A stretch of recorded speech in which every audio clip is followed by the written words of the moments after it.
안녕하세요. 국어영역 강사 심찬우입니다.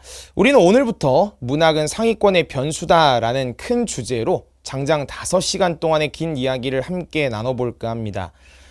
제가 이 주제를 가지고 이야기하는 것은 오늘이 처음이 아닙니다. 그러니까 제가 온라인 강의를 처음 시작했을 때 기억도 안 나네요. 횟수로 한 8, 9년 전 그때도 제가 이 주제를 가지고 영상을 촬영해서 올려드렸었는데 아무래도 시간이 많이 지나기도 했고 교육과정도 바뀌었고 예년에 비해서 수능 문학의 난도가 올라가기도 했고 무엇보다도 이제 곧 개강하게 될 저희 문학 강좌 생각하며 감상하기를 수강하게 될 학생들에게 괄목상대할 정도의 인식 전환이 필요하겠다 싶어서 영상 전체를 리뉴얼하기로 결정했습니다.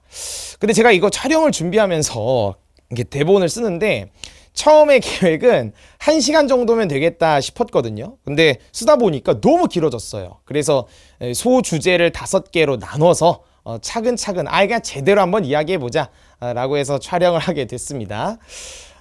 큰 주제는 같습니다. 문학은 상위권의 변수다. 근데 저희가 제시하게 될 5가지 소주제는 이렇습니다. 첫 번째, 여기 이제 큰 주제처럼 수능 문학은 왜 상위권의 변수인가? 제가 여기에 대한 답을 좀 명확하게 드려야겠다 싶고요. 두 번째는 수능 문학에 대한 쓸데없는 오해들. 아마 이제 문학 공부를 하시는 과정에서 여러 가지 회의감이 드실 거고 또 이래저래 많은 말들을 듣게 되실 건데 제가 뭐 평가원 입장을 대변하는 것은 아닙니다만 교과서에 명시되어 있는 것들을 통해서 그 오해들에 대한 답을 드리고 싶어요.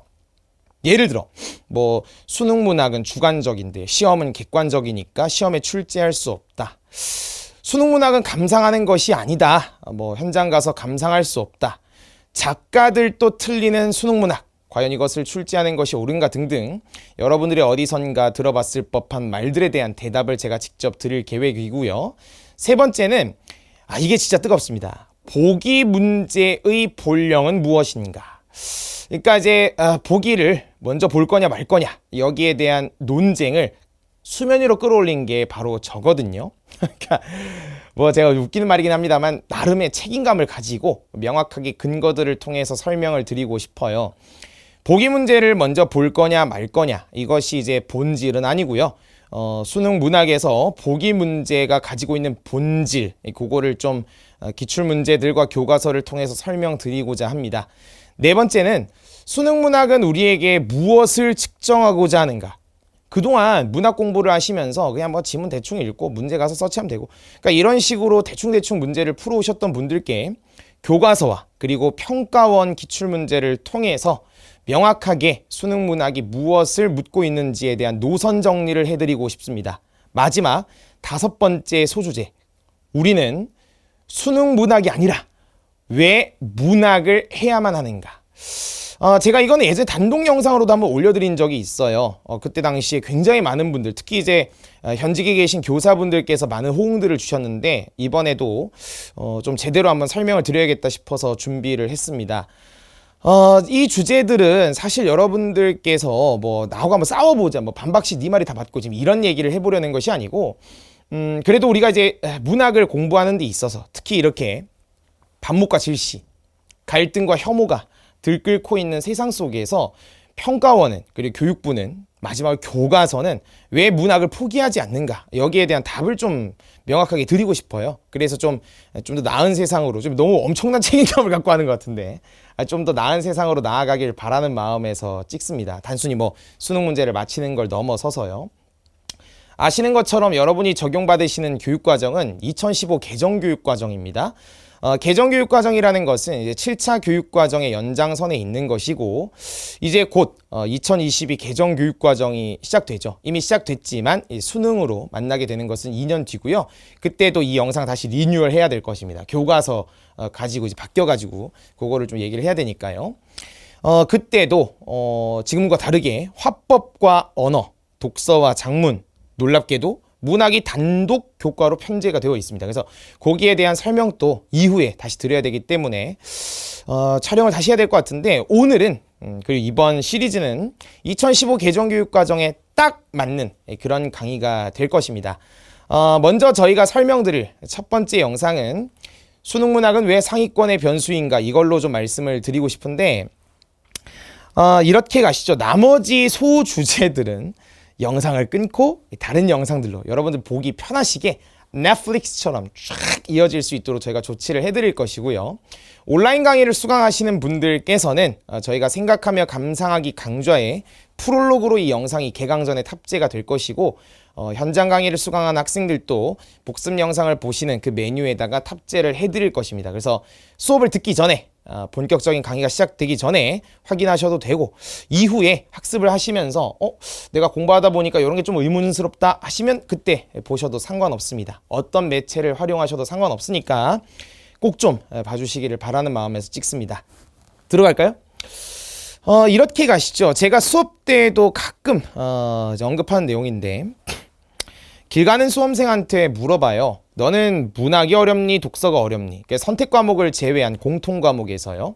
요새 애들 또 빠릿빠릿해가지고 둘 다 어렵습니다 이렇게 말씀하시는 분도 계신데, 그러지 말고 하나만 골라보자 라고 하면, 선생님 저는 문학이 어렵습니다 라고 대답했을 때 그 친구가 상위권이 아닐 확률 0이라고 제가 말씀을 드려왔습니다. 유감스럽게도 제가 통계를 가지고 있는 것은 아닙니다만, 제가 올해 강사하고 있는 것이 횟수로 11년 차인데, 그동안의 재종반 경험, 단과, 온라인 등등 여러 피드백들을 통해서 제 경험에서는 본 적이 없어요. 근데 이러지 맙시다. 선생님 저 국어 8등급인데 저 문학 어려우니까 상위권이죠. 이런 개념은 아니고요. 제가 여기서 말씀드리는 문학이 상위권의 변수다라는 것은 이런 느낌이에요. 상위권들은 문학을 틀리지 않아요, 잘. 분명 문제를 맞히죠. 근데 뭔가 해소되지 않은 찝찝함? 남아있는 거지. 내가 지금 문제를 풀고 있는 것이 명확한 어떤 기준을 가지고 푸는 것은 아닌 것 같아. 수험적 머리가 샤프해서 나 빨리 대학만 가야 돼 해서 문제를 그냥 빨리빨리 푸시는 분들 말고, 본질적으로 어떤 공부에 대해서 의문을 가지고 계신 분들은 이게 맞나? 내가 이게 제대로 풀고 있는 게 맞나? 근데 어디서도 해소되지 않는 그런 의문들을 갖고 계신 분들이 많고, 그런 분들은 되게 상위권들이었어요. 그래서 제가 이게 상위권 학생들 대상으로 많이 인터뷰를 진행해 본 결과, 문학에서 왜 학생들이 어려워하는지를 명확하게 파악을 했습니다. 거기에 대한 답을 제가 이걸로 드릴 것입니다.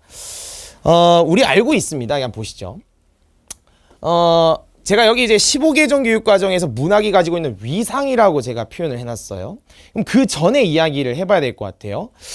15개정 교육과정이 적용되기 시작한 것은 21학년도 6월 모의평가, 그러니까 20년 6월에 시행된 모의평가입니다.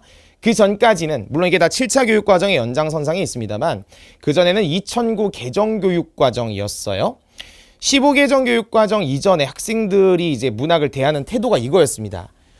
문학은 쉬우니까 15분에서 20분 안에 풀고, 심지어 여기에 이제 EBS가 연계되니까 EBS의 작품 달달달달달 외워서 실제로 어려운 독서에 좀 집중해야 된다라는 생각들을 많이 갖고 계셨습니다. 근데 이 명제가 지금 교육과정에선 이제 종말을 고하게 됐다.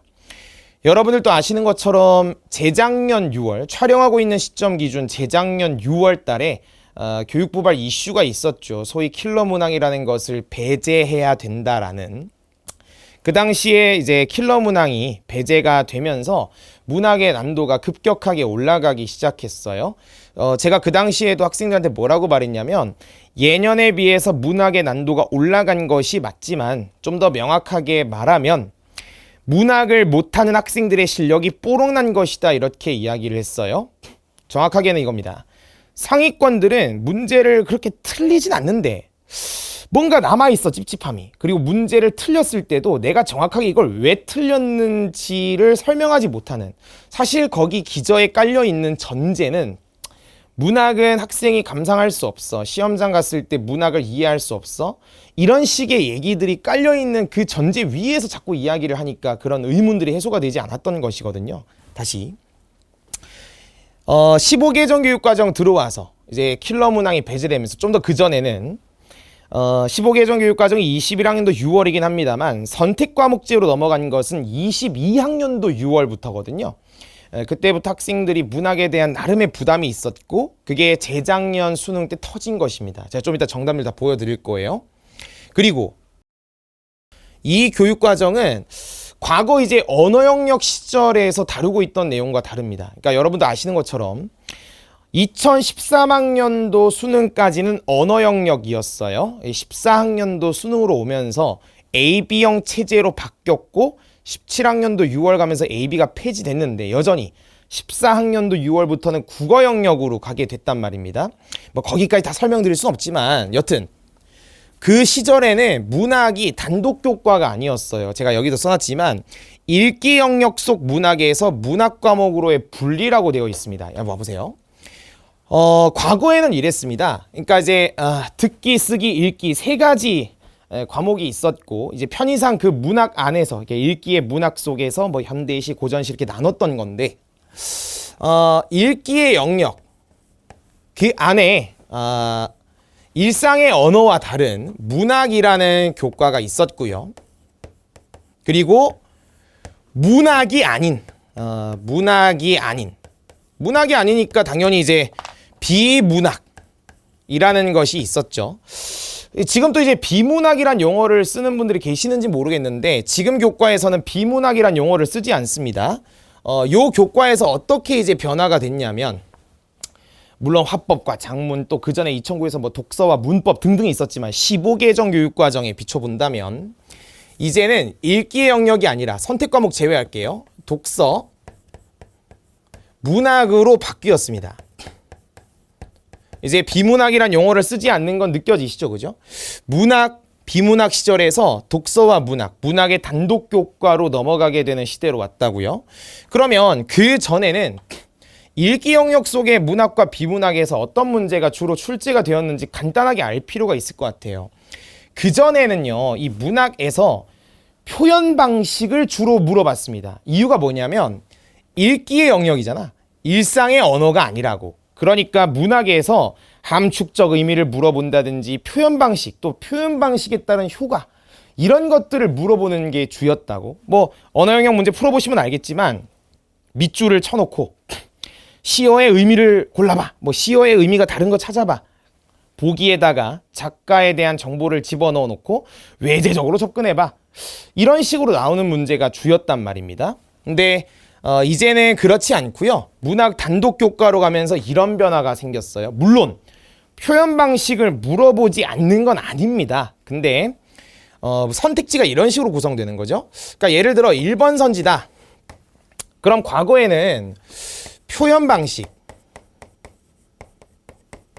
또 그 표현 방식에 따른 효과 이게 적절했는가 이제 요런 거를 물어보는 게 일반적이었고 제가 뭐 다음 이제 소주제에서 말씀드리겠지만 이때 당시에 이제 나왔던 그 악랄한 말이 소위 이제 문학 개념어라는 말입니다. 저도 비루하고 미천하지만 대학에서 이제 국문학을 전공하면서 문학 개념어라는 말을 들어본 적이 없거든요. 근데 문학의 개념이 있죠. 뭐 시점이나. 근데 뭐 이런 거 뭐 문학 개념어를 알아야 문제를 풀 수 있다. 사실은 그게 아니고 어휘가 약한 건데 그게 문학에서 사용되니까 문학 개념어로 둔갑이 됐고 그 시절 제가 이제 시험 볼 때네요. 7차 교육과정 초반 그때 문학 개념어 서적들이 불티나게 팔렸었다고. 근데 너 알잖아? 표현 방식 뭐 소위 뭐 반어법, 역설법 뭐 또 심지어 무슨 뭐 도치법 이런 것들을 직접적으로 물어보는 시대가 이제는 아니라는 거지. 문학 개념은 애진 적이 없고 그건 다음 이제 저희 주제에서 얘기할 거야. 그럼 지금은 어떤 식으로 출제가 되고 있냐면 선택지가 이제 1번 선지라고 해봐. 요 선지는 너에게 어떤 걸 물어보냐면 제가 이제 수업 때 사용하는 개념인데 내면 세계를 물어보는 것이 지금의 추세다. 여러분 아시죠? 문학이라는 과목이 지금 17문제가 출제되고 있잖아요. 17문제 전부 다 내면 세계를 물어보고 있다. 표현 방식을 출제한다 하더라도 이 표현 방식이라는 것이 내면 세계를 어떻게 드러내는가에 초점이 가 있는 것이지 표현 방식 자체를 직접적으로 물어보는 시대가 아니다 이 말이에요. 그러니까 뭐 애들이 뭐 또 이런 논쟁, 뭐 대화체, 대화적 구성, 말을 건네는 방식 사실 그런 용어들은 그냥 문제를 출제하기 위해서 편의상 만들어낸 교과서에 없는 내용인데도 여기 이제 오류에 빠져 있다 보니까 자꾸 그걸 간과하고 이걸 학습하면 풀 수 있다고 착각을 해왔던 거예요. 그럼 지금은 뭘 물어보는데요? 이제 25학년도 수능에 출제된 문제를 통해서 명확히 느끼셨을 거. 이젠 좀 와닿아야 돼. 각 구절들에 대한 구체적인 감상을 요구하는 시대예요. 다시, 각 구절들에 대한 구체적인 감상을 물어보는, 요구하는 시대라고. 제가 그래서 이야기하잖아. 지금 평가원에서 문학을 통해 선택지에 얘기하고 있는 것은 구체적인 구절들에 대한 감상, 그것이 인식이, 우리 이제 인식을 표현하는데 그게 선택지가 되어 출제가 된다. 그럼 애들이 지금 문학에서 어려워한다. 또 문학이라는 것을 못하는 학생들의 실력이 뽀록났다라고 제가 이야기하는 것은 이런 식으로 애들이 반발하기 때문이야. 지금 내가 문학을 못하는 이유가, 또 과거에 비해서 문학이 어려워진 이유가 선택지의 난도가 올라갔기 때문이다라고 이야기한다고. 그건 사실이 아니라니까. 과거와 지금은 문학 작품을 내는 게 조금 경향이 다르지만 똑같아. 학생들이, 제 뒤에 보여드리겠지만 학생들이 감상할 수 있는 수준의 문학 작품을 출제하고 있다고. 근데 왜 선택지를 못 뚫을까? 선택지 자체가 지나치게 어려워진 것이 아니라 현대시, 현대소설, 고전시, 고전소설, 수필, 극 이런 그 갈래들에 해당하는 지문들을 감상하지 않고, 감상 못할 거야, 현장 가선 감상하는 게 아니야 라는 말도 안 되는 전제 위에서 감상하지 않고 문제에 들어가서 선택지를 닦아내려고 하니까 안 되는 거라고요. 내면 세계를 물어본다는 게 무슨 말인데요? 각 구절들에 대한 구체적인 감상을 제대로 했는지를 물어보는데 애들이 지문상에서 그걸 하지 않고 선택지에 들어가니까 풀 수 없고, 그러니까 선택지가 어려워졌다고 착각을 하는 것입니다. 그러니까 예를 들면 이런 거예요. 선택지를 뚫을 때, 그러니까 그동안 해왔던 방식이 이런 거라니까. 제가 맨날 농담식으로 이야기하는 게 1번 선지요. 뭔가 필이 안 왔어. 3번 답이야. 이렇게 이제 문학 공부를 해왔다고. 제가 뭐라고까지 놀리냐면, 야, 이렇게 문학 공부할 거면 그냥 문학을 하지 말고 수학을 해. 왜냐면 1월달 이런 식으로 할 거면 1월달부터 공부한 친구나 11월부터 한 친구나 진배 없다니까. 다를 바가 없다고. 대동소이하다고. 나중에 시험의 난도가 올라가. 진짜 진하게 구체적인 감상을 물어보는 상황이 딱 오잖아. 그럼 이제 이렇게 돼.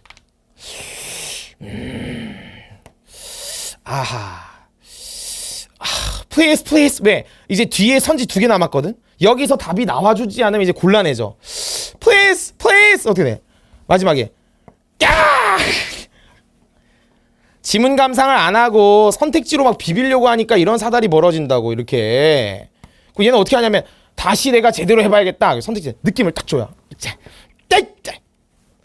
프레쉬! 딱! 이제 2개의 선택지에서 이제 고민이 시작되는 거지. 때려 죽여도 지문 감상을 다시 해야겠다는 생각을 하지 않아. 뭐지? 왜 선택지 함몰되어 있어. 지문에 가서 확인 안 하고 계속 함몰되니까 계속 주관이 들어가고 막 하다가 뭐야? 아이고 씨. 했어. 틀렸어. 나중에 이제 채점해 보니까 내가 진짜 4번 선지가 아까 조금 끌리더라니. 4번이 답일 줄 알았어. 근데 까보니까 3번이 답이야. 왜 이런 거 같아? 너는 어떤 공부를 하고 있어?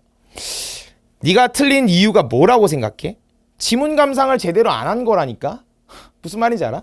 근데 이 친구는 문제의식을 못 느껴. 특히 중하위권 학생들은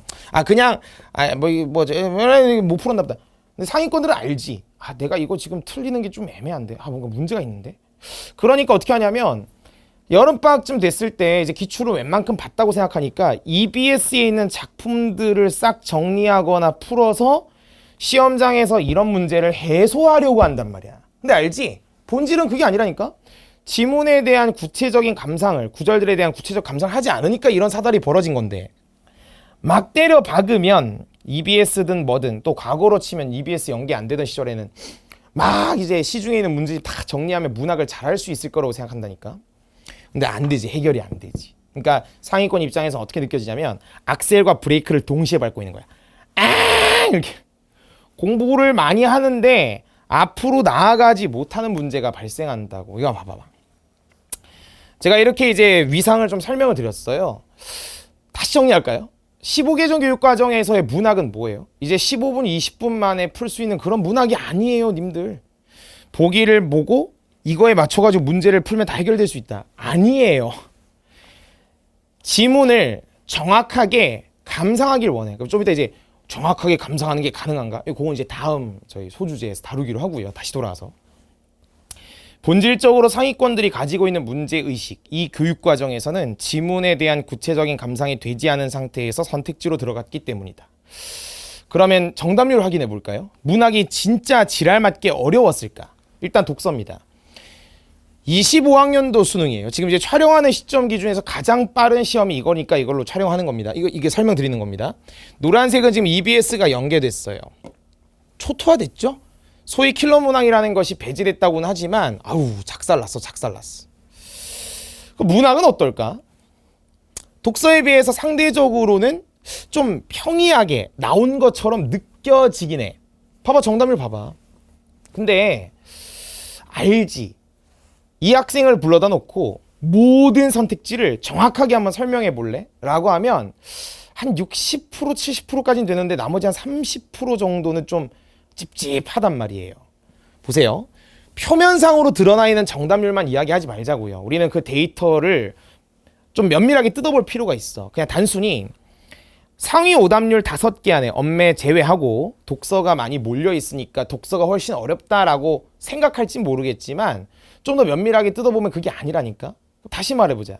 이 데이터를 통해서 내가 질문하는 게 이거지. 대부분의 학생들은 문학이 아니라 독서에서 틀리고 있어요. 근데 왜 나는 문학이 상위권의 변수라고 할까? 뜯어볼까요? 여기 제가 독서는 선명하게 답이 보인다라고 해놨습니다. 지문에 있는 그대로 제시되어 있는 대로, 물론 조금의 추론은 들어가야겠지만 그대로 읽고 이해하면 답이 나오게 되어 있어요. 물론 전제는 이거죠. 현장 갔을 때 100% 이해는 불가능해요. 이거는 뭐 학생뿐만 아니라 강사도 마찬가지지. 이거를 이제 풀고 나서 설명을 하는 과정에서 또 이해되는 것들이 있기 때문에 이건 안 돼. 물론 문제를 다 풀 수 있는, 답을 정확하게 찍는 것까진 가능해. 현장에서 내가 낯선 제재를 만나, 소재를 만나, 그래도 내가 독해력이 준비되어 있다면 충분히 읽고 풀어낼 수 있고, 또 지문이 길고 시간이 부족하고 논리관계 복잡하고 정보량이 많아도 독서에선 답을 찾을 수 있어요. 왜일까요? 왜 그러는 것 같으세요?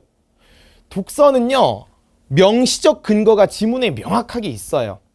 서치를 하든 뭘 하든 풀어낼 수 있어요. 근데 문학은 어떨까요? 문학은 독서와 달라요. 애매합니다. 자, 요 애매함에 대한 이야기도 다음 소주제, 문학에 대한 쓸데없는 오해들에서 제가 좀 풀어낼 겁니다. 그냥 아우 애매해, 너무 주관적이야 이렇게 뭉개지 마시고 정확하게 원인이 무엇인지 본질적인 이유를 찾으려고 했어야 돼. 상위권들에 해당되는 내용이 대부분일 거예요. 맞긴 해. 근데 좀 망설여져. 다시, 이런 생각을 왜 한다고? 문학작품은 감상할 수 없어. 야, 작가들도 못 풀어. 강사도 못해. 그런 전제 위에서 자꾸 고민을 하니까 이런 생각을 한다고요. 문학작품을 직접 감상하려고 시도를 안 하니까 문제가 생겨. 그냥 편하게 풀 수 있다고 착각하는 거야. 난 이렇게 말하거든.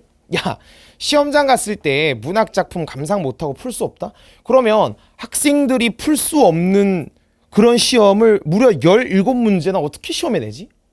차라리 평가원 앞에 가서 시위해보는 건 어때? 소송을 걸어야 돼. 근데 알지? 아무도 그렇게 안 한다? 그리고 지금 문학을 출제하시는 분들은 전공 교수들이란 말이에요. 그 사람들이 여러분들보다, 아니 저는 완전 그냥 발가락에도 못 미치고 발가락에 털도 안 돼. 훨씬 대단하신 분들인데 그분들은 모르고 출제하는 걸까? 왜 그런 것 같아? 또 독서는 뭐 소위 이제 막 의급 풀이니 무슨 구조 독해니 막 방법론이 너무 다양해. 논리를 따져야 돼, 이해를 해야 돼, 배경 지식이 어쩌, 말들이 많지. 근데 문학에 대해서는 놀랍게도 약속한 것처럼 침묵해. 왜 그런지 알아?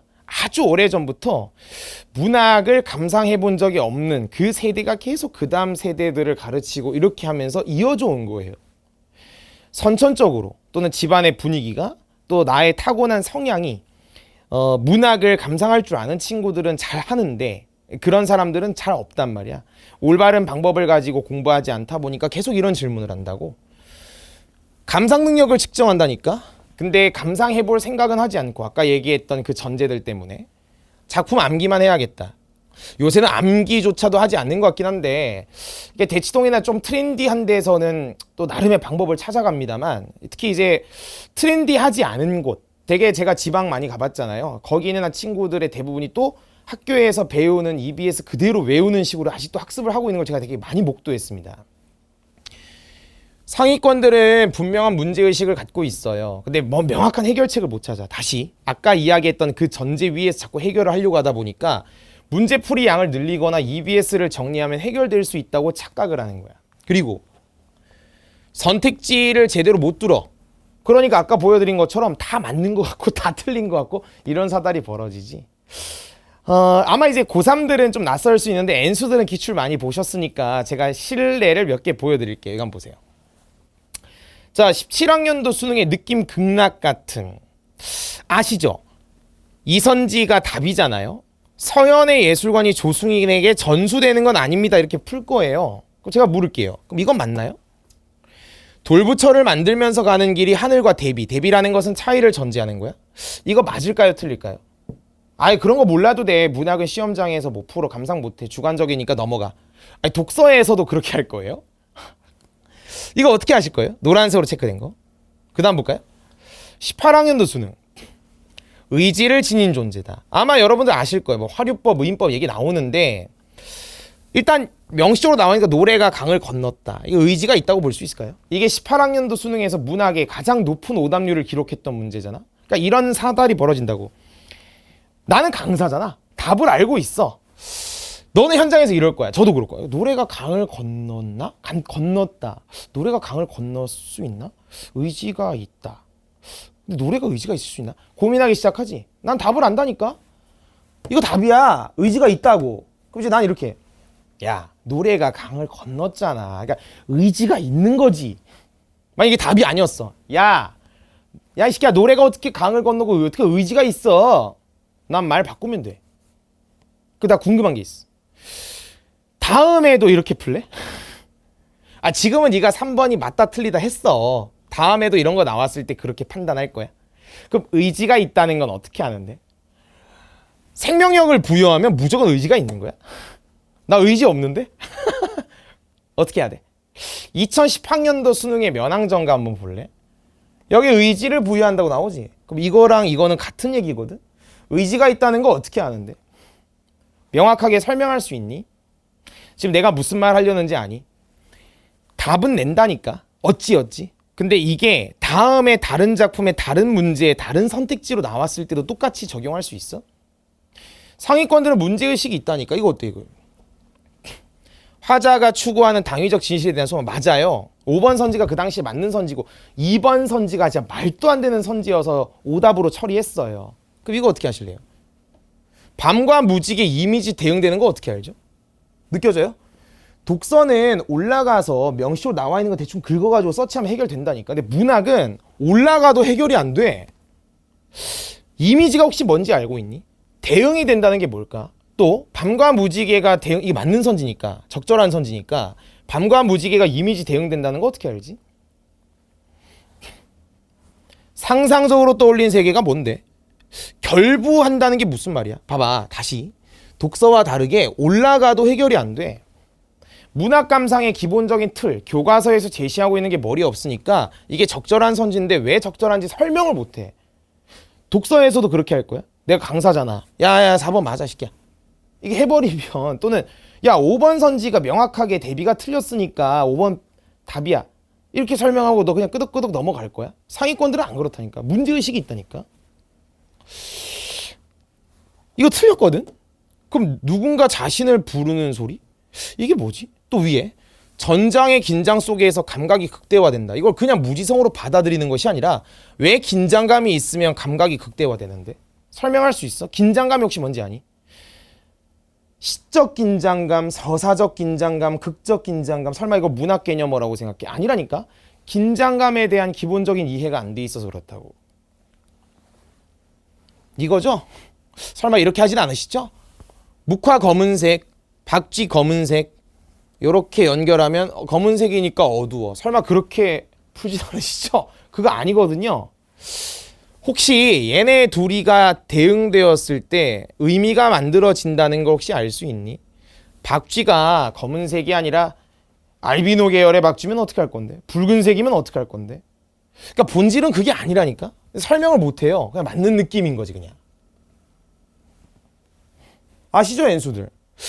나의 생매가 고고한 취향. 이 고고한지 어떻게 고고하다란 단어도 일단 안 되지만 이게 고고하다는 걸 어떻게 알죠? 매를 날려. 고고해. 그렇게 하는 거야. 아니, 야, 매를 날리는 게 쉽게 어떻게 고고해? 또는 뭐 제일 최악이 막 보기에 있으니까 아니야. 어떻게 할 거야? 참 말 많았던 문제죠. 이거 진짜 잘 낸 선지거든요. 바다 안의 육지라는 유사성으로 관계를 맺어 천하의 지도라는 새로운 의미를 드러내.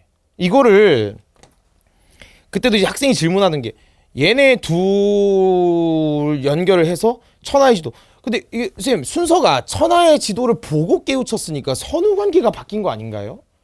아니 무슨 소리야? 그럼 이런 문제는 앞으로 다 선후 관계로 풀어도 되는 거야? 왜 이렇게 일관성이 없어? 그렇게 푸는 문제가 아닌데? 얘네 둘이 유사성으로 연결되었을 때 새로운 의미가 만들어진다는 게 어떤 의미인지를 학습해야지. 근데 알지? 그냥 지문 대충 읽고 선택지에서 사용되는 논리가 뭔지 모르니까 문제마다 계속 다르게 접근하고 계속 예외가 생기는 거야. 그럼 이제 털리는 거죠. 이제. 같은 선지거든요? 그럼 이건 선후관계로 안 풀리는데 어떻게 하실 거예요? 이 선지랑 이 선지는 같은 걸 묻는 선지라니까요. 보기에도 나와 있지. 근데 이거는 선후관계로 풀고 이건 선후관계로 안 풀려. 그럼 어떻게 풀어야 돼? 뭉개 왔단 말이야, 내가 그동안.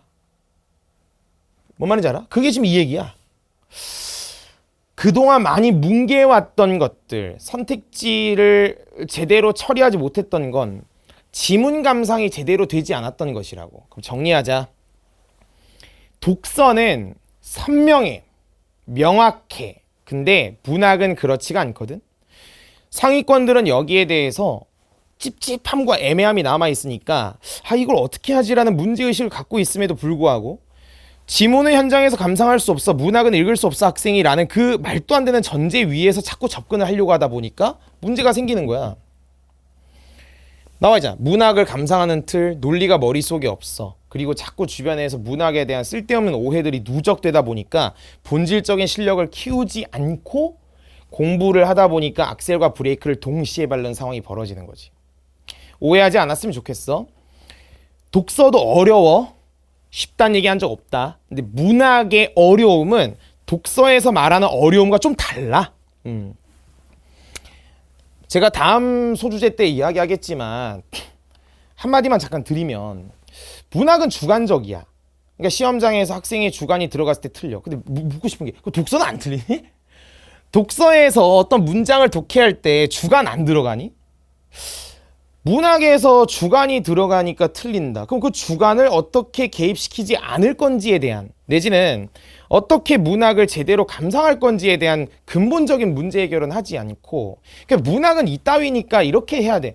그런 거는 너무 무책임하지. 네가 지금까지 그렇게 학습을 해왔을 가능성이 높다니까. 실전에서 감상할 수 없다는 미명 뒤에 숨어서 자신의 부족함과 부끄러움을 감춰. 자꾸 뭐 실전이라는 미명 뒤에서 뭘 자꾸 하려고 하지 마.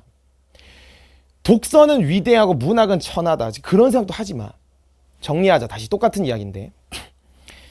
바뀌었어, 많은 것들이. 물론 과거에도 처음에 평가원이 뭔가 이제 그 수능 문학이라는 것을 출제할 때 일관된 논리가 있고, 내가 그러니까 평가원에서 문학을 왜 출제하는지에 대한 근본적인 원리가 있거든. 근데 그거를 교과서나 기출문제를 통해 학습을 제대로 하지 않고 그냥 어디선가 어중이 떠중이 들었던 거. 문학 작품은 감상할 수 없다는 어떤 미명 뒤에 숨어서 대충 공부해 오다 보니까 상위권들이 이런 문제가 발생했던 거야. 무슨 말인지 이해돼? 그럼 이제부터 우리 뭐 해야 되는데? 제대로 감상하려고 노력해야 돼. 지문을 꼼꼼하게 읽고 풀려고 노력해야 돼. 그거 안 해도 문제 풀리는데. 그런 식으로 접근하지 말고. 무슨 말인지 알지? 그 결과가 이거야. 왜 박살난 걸까? 정답률이 지금 최악으로 치닫고 있지 않니? 교수님들도 아마 놀랬을 거야. 아니 왜 새끼들이 이 정도밖에 안 됐나? EBS 연계지. 일동장휴가 같은 경우에는 19학년도 수능에 물론 다른 대목이지만 나왔고, 김원전 역시도 11학년도 9월 모의평가에 다른 대목이지만 나왔어. 가지가 담을 넘을 때는 EBS 보지 않아도 해결할 수 있었어. 물론 EBS에 대한 이야기도 다음 시간에 할 거야. 여기 지금 나와 있는 이 정답률이 어떤 것을 의미하는지 곰곰이 한번 생각을 해봐. 특히 골목 안에 아시죠? N수들. 그 시점 관련된 문제 있잖아요. 제한적 시점에서 특정 인물의 서술과 전지적 서술자의 서술이 겹쳐 있다. 이게 단순히 그동안 1인칭 주인공, 1인칭 관찰자, 3인칭 관찰자, 3인칭 전지적 이런 식으로 학습을 해오셨던 분들은 못 들어요. 소설이라는 것이 단순히 인물관계만 정리한다고 갈등만 파악한다고 해결되는 게 아니거든요.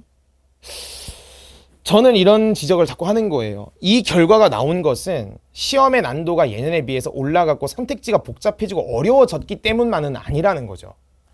예년에 비해서 어려워진 것도 맞지만 더 근본적인 원인은 그동안 지문 감상을 간과해왔던 학생들에게 평가원이 철퇴를 가한 것이다. 아까 제가 정답률 보여드렸던 것처럼 25학년도 수능에서도 문학의 난도가 높았어요. 학생들이 많이 틀렸다고요. EBS 연계가 됐지만. 이해되시죠? 결국 본질은 감상을 못한 것이다. 감상을 못한 것이다. 이 24학년도 수능만이 특수한 상황이라고 생각하지 않으셨으면 좋겠어요. 이해되셨죠? 다시 정리합니다. 문학은 왜 상위권의 변수인가요? 왜냐고요? 말도 안 되는 전제. 내가 그동안 어디선가 주워 들어왔던 이야기들, 거기에 사고를 위탁해서 문학 감상을 제대로 하지 않았기 때문이다. 그러니까 문제의식이 있는 상위권들은 찝찝하지만 그냥 계속 갔던 것이고, 중하위권들은 일단 문제는 맞으니까 문제 없나 보다라고 했기 때문에 이 사달이 벌어진 것이다. 이제 수능이 어떻게 될지는 아무도 알 수 없어. 알죠? 독서가 더 어려워질지 문학이 더 어려워질지 그건 알 수 없습니다. 하지만 이걸 통해서 명확하게 드러냈어요. 평가원은 문학을 여기까지 낼 수 있다는 걸. 교수님들도 깜짝 놀랐을 겁니다. 지금 아시죠? 현재 시점 기준 오승걸 평가원장의 지상과제가 뭐예요? 변별력 제고잖아요. 이걸 통해서 확인하셨을 거예요. EBS에 있는 작품 그대로 내도 학생들이 문학을 잘 못하네? 그럼 이걸 가지고 변별력을 높여봐야겠다라고 당연히 생각하게 되지 않을까요? 그러면 우리는 거기에 맞춰가지고 제대로 준비를 해야 되겠네요. 제가 다음 소주제에서 또 얘기하겠지만 간단하게 말씀드립니다. 평가원은 수능 문학에서 무엇을 측정하고 싶을까요? 제가 학습 방법 안내서에 나와 있는 걸 가져왔어요. 제가 수업 때 진짜 많이 얘기하는데 이렇게 갑니다. 간단하게 말하면 인간과 세계에 대한 이해를 바탕으로 한 공감 능력 측정입니다. 네 주관에 따라서 이 사람은 이런 것 같아. 또 B라는 사람은 이 사람 이런 것 같아. C 학생은 이런 것 같아. 라고 그렇게 주관적으로 하는 것이 아니고 보편적인 감상, 공감을 할 수 있는 수준으로 출제하고 있어요. 보이시죠? 매우 중요하다고 하잖아. 인간의 삶을 이해해야 돼. 인간이 존재하는 세계를 이해해야 돼. 텍스트로 되어 있는 것을 보고 심상, 이미지를 계속 그리려고 노력해야 돼. 그리고 작가의 개성, 이게 진짜 중요하죠. 제가 계속 소주제에서도 말씀드리겠지만 이 개성이라는 것은 주관이거든요. 느껴지세요? 이육사, 윤동주로 대표되는 김수영, 최인훈 이런 사람으로 대표되는 거시 담론들을 출제하고 있지 않아요. 일제강점기, 군부독재, 고향상실, 한국전쟁 이런 거시 담론들을 논하고 있는 교과가 아니라니까요. 그걸 안 배우는 게 아니고요. 그걸 물어보는 게 주된 포인트가 아니라고요. 무슨 말인지 이해되세요? 그러니까 지금 출제하시는 분들, 특히 여러분들은 고향상실을 경험해 본 적이 없어. 근데 어떻게 공감을 해? 보편적인 공감을 유도할 수 있는 수준의 작품을 출제하면서 예를 들어 똑같이 작년 수능, 25학년도 수능 기준이야. 똑같이 사랑이라는 감정을 이야기하는데 A라는 작가, B라는 작가, C라는 작가, 심지어 이번에 수필은 문지사 대표님의 수필을 가져왔잖아요. 이 사람들이 각각 자신만의 개성으로 어떻게 사랑이라는 감정을 텍스트로 표현하고 있는가, 그거를 느끼는 것, 그게 지금 시험의 포인트라고요. 근데 여전히 자꾸 거시담론에 함몰돼서 문학은 이런 주제를 갖고 낼 거야, 그렇게 접근하시면 안 돼요. 15개정 교육과정 이후에 2022 개정 교육과정은 작가의 개성이 더 두드러지는 작품들을 출제할 것입니다. 이번에 허수경 선생님 작품 나왔거든요. 25수능에. 저는 깜짝 놀랐어요. 우리 이광 문지사 대표님 작품도 나왔지만 재작년으로 치면 정급별 교수님이나 이런 분들은 최근 작가세요. 허수경 선생님 돌아가셨지만 정급별 교수나 문지사 대표에서 살아계신단 말이에요. 과거처럼 다 돌아가신 분들의 작품을 출제하는 것이 아니라 근래 작가들의 작품들을 통해서 개성을 계속 물어보려고 한다. 거기 맞춰서 공부를 할 수 있어야 된다. 그럼 답이 나오잖아. 다양하게 경험해보는 게 짱이야. 심지어 제가 수업 때 연애해보라고까지 이야기하거든요. 보이시나요? 이거 제가 다음 소주제 때 얘기할 겁니다. 작품의 수준과 범위가 고등학교 교육과정을 벗어나지 않도록 한다. 이 말이 얼마나 무서운 말인지 아시죠? 언어와 매체에서 언어, 특히 문법의 경우 학교 문법 수준에서 출제하고 있듯이 문학도 마찬가지야. 네가 전혀 공감할 수 없는, 말도 안 되는 그런 내용을 출제하지 않아. 교수님도 학교 선생님도 평가원에서 이제 문제를 출제하고 지문을 선정하는 과정에서 학생들이 이 정도는 공감할 수 있을 거야, 감상할 수 있을 거야 라는 수준으로 낼 거고, 그 작품에 나와 있는 구절들 중에 진짜 이건 좀 현장에서 어렵겠다 싶은 건 문제로 출제하지 않아.